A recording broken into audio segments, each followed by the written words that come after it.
Rahim. Today we are going to start our lesson with the last component of aggregate demand or aggregate expenditure, that is the net exports. In our previous lessons, we did aggregate demand is equal to C plus I plus G. So all these three components of aggregate demand which are present in the domestic economy or in the closed economy, they were all done in our previous lesson. Today we are going to study the open economy. How will it be open when we are having its external sector? What do you mean by external sector? Like this country is exporting and importing with the rest of the world. What are our exports?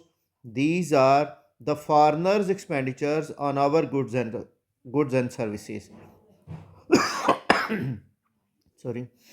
So when we are selling to other countries and we are able to inject money into our circular flow of national income, so that is called the export. And when we are buying the foreigners goods and services, like we are buying imported cars, we are buying refrigerators from other countries, so these are our expenditures, or in other words, our national income is spent on buying the goods and services which are produced by other countries.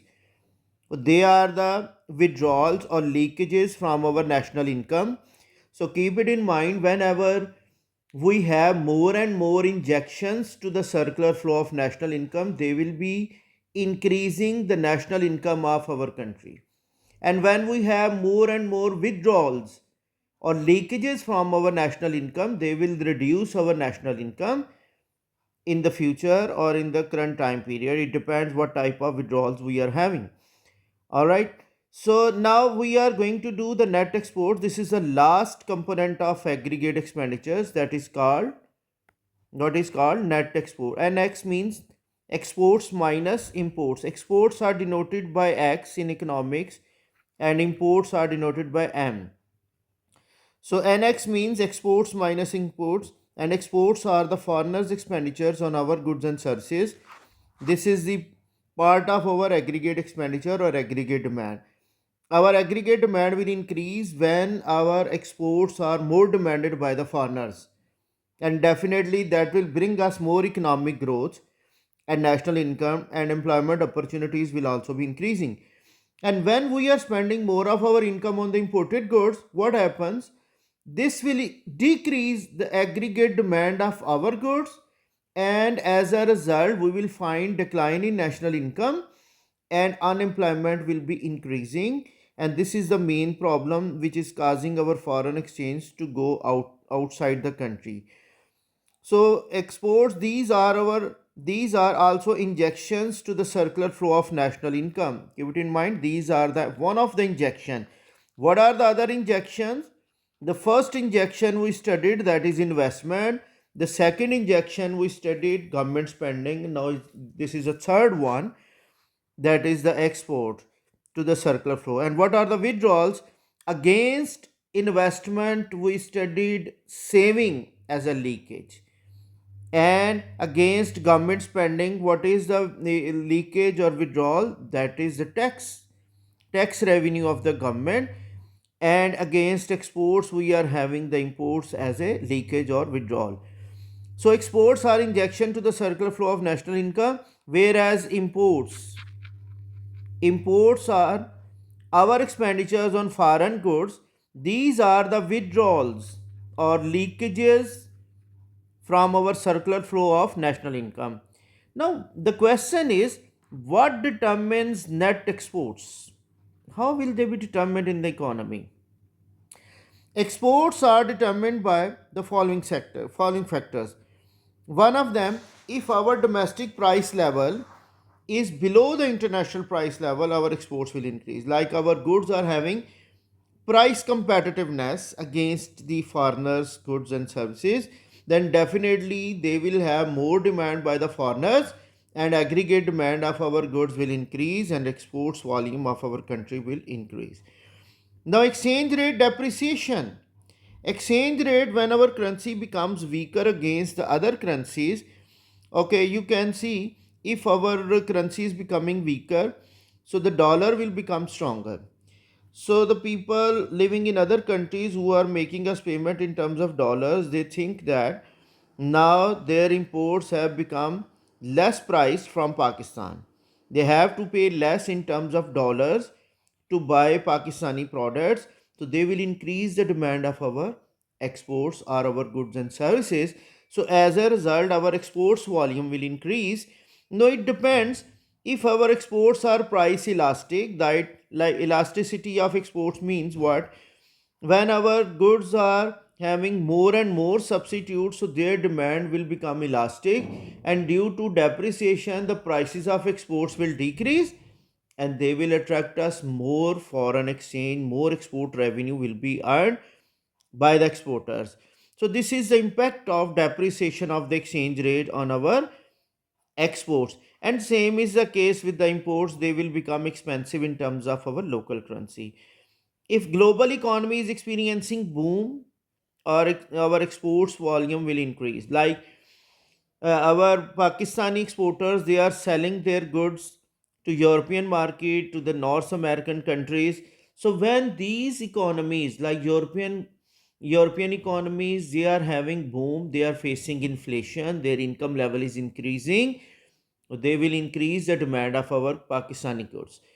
And same is the case if US economy is facing from inflation, they are having economic boom. So whatever the income those people are earning, they will spend their income on buying Pakistani products. So as a result, so it means the global economic growth rate will also encourage our exports to increase. And if the global economy is facing economic turmoil, there is decline in national income, there is a decline in global income level, so that will affect our exports volume as well. So when our country is facing increase in exports, so our exporters, they will be praying from Almighty Allah subhanahu wa ta'ala that other countries should also show the economic growth, that their volume of exports should also be increasing. So if other countries are facing the economic turmoil, or they are going to face economic decline, their income level is decreasing, so that will discourage our market of exports, and that will decrease our national income, and unemployment will be the result. And whenever there is unemployment in the country, that will give rise many other socio-economic problems, like poverty will increase, and many other crime rates activities will also be increasing. So less trade restrictions by other countries will also increase our exports. Like the other countries are having less tariff quota on our exports, so that will definitely make our exports attractive to their market, and their volume will also increase, and as a result our country will be able to earn more and more foreign exchange. So imports. Now the second part of this topic, that is the leakage of the net exports, that is imports of the country by our they are determined by the opposite factors. So what is this? When our domestic price is more than international price, it is a case when our country is suffering from high rates of inflation, the neighboring countries, they are having lower price level, or other countries the transportation cost, after including the transportation cost from goods from other countries. So what happens? Still, the foreigners' goods are having lower prices than our domestic markets. That will encourage people to switch their expenditures from domestic goods towards the imported goods. So it is very important to stabilize our domestic price level or inflation rate in order to discourage the imports of the country. The second factor which will encourage imports, that is the exchange rate appreciation. If our currency or exchange rate becomes stronger against dollar, for example, nowadays $1 is equivalent to 278 rupees. So it means whatever the good which we are importing at price $1, it will cost 278 rupees in Pakistan. So suppose that now the dollar has become equivalent to rupees 150. So the dollar price remains $1 in other country. So when we import it, its price in Pakistani rupees will become 150. So people will be attracted to buy more imported goods, because in terms of rupees they have to pay less money. So exchange rate appreciation actually make the imports of the country more dearer to the people of the country, and they will spend more of their income on buying the imported goods because it will increase their living standard and quality of life as well. So exchange rate appreciation, this is the one of the reason to increase the imports. So now you will better understand why governments of the country, they keep their exchange rate more and more depreciated, because it will discourage the imports of the goods. People will think that now the imports have become expensive, so they don't have to spend money on imported goods. So exchange rate appreciation will make the imported goods more competitive in our domestic market, so people will spend their money on buying the imported goods. If our national income is growing faster than other country, our imports will increase. Like we are having economic boom, our industry is having more attraction, and they are going to increase investment, so it will increase the national income of the country. So when people are earning more income, their GDP per capita, GNI per capita is increasing faster than the other countries. So it means people are having more money to spend. So after fulfilling their basic needs of life, after fulfilling the comforts of life, they will move on to luxuries. And what is happening? They will spend more of their income on the imported goods. They will want to improve their present living standard. So increase in more economic growth will increase the inflation rate in our country because of increase in aggregate demand. And when aggregate demand of the country is increasing and it is causing demand pull inflation, so people will switch over their expenditures from domestic goods towards imported goods. So that can be one of the reason. Less import barriers will also increase the imports. What are the import barriers? Like tariff, quota, embargoes. So they will attract more of the imported goods. If there are no barriers, if there is free trade, so that will make a country the net importer, because it will attract more people to buy more of the imported goods. So these are the four factors.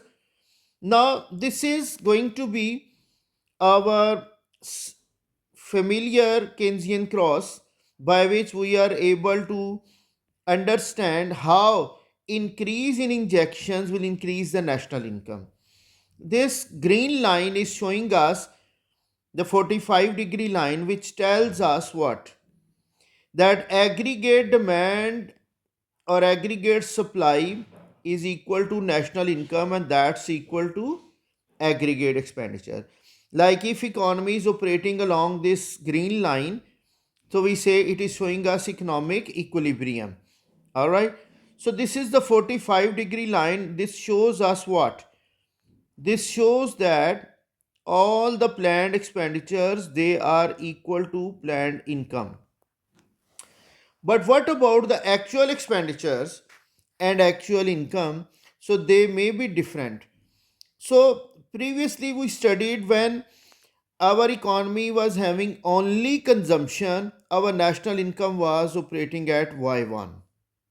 When investment has increased, so what happens?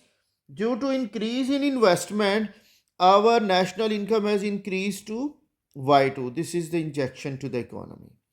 Now when government spending has increased, due to increase in government spending, what is happening? What is happening due to increase in government spending? Our national income has increased to Y3. So on this side, we are having the injections basically. All right. Okay. Now the last component of our national income, that is the exports. This is the open economy now. When exports are added, so finally I have the blue line. Keep it in mind, on this right side I have written aggregate expenditure is equal to C. Now aggregate expenditure is equal to C plus I. After this, aggregate expenditure was equal to C plus I plus G. So that is a domestic economy. It was still a closed economy. Now when exports are added, it has become what? An open economy. So in open economy, our national income has increased to equilibrium level at E4. So national income will increase to Y4. So you see, so when injections are increasing to the country, what is happening to our national income? That is increasing. So keep it in mind, if these national injections are decreasing, so these lines, these arrows will be inverted, and national income will also be decreasing. For example, if exports are declining, this blue line will shift downward, national income will decrease. And when government spending has been dropped or more taxes are there, so this line will shift downward. Or when investment is declined, further this economy will be going down. So due to decrease in these injections, the national income will be decreasing, and due to increase in these injections, we will have more increase in national income. So that's all about our today's lesson. So we will study the rest of the things later on. Like I tried my level best to finish this lesson, okay, within short period of time, because if I start a new thing, it will make our lesson equal to 30 minutes or more than this. So that will make our lesson more heavy in internet scenario, like it will not be easily uploaded due to our internet problems. So right now I'm finishing it over here, and then I will be explaining the output gaps, inflationary and deflationary gaps, and then we will start our multiplier model for A2. So up till here, this was common between A1 and A2. And after this, I will segregate the lesson. For A1, I will be doing the leakages and injections diagram, and their lesson will be continued from that. And after this lesson, I will be continuing multiplier model for A2. All right. So multiplier will be a little bit difficult, so you must be very much attentive to that, and then you will be able to understand the things easily. So that's all for today. See you in the next lesson by tomorrow, inshallah. Thank you.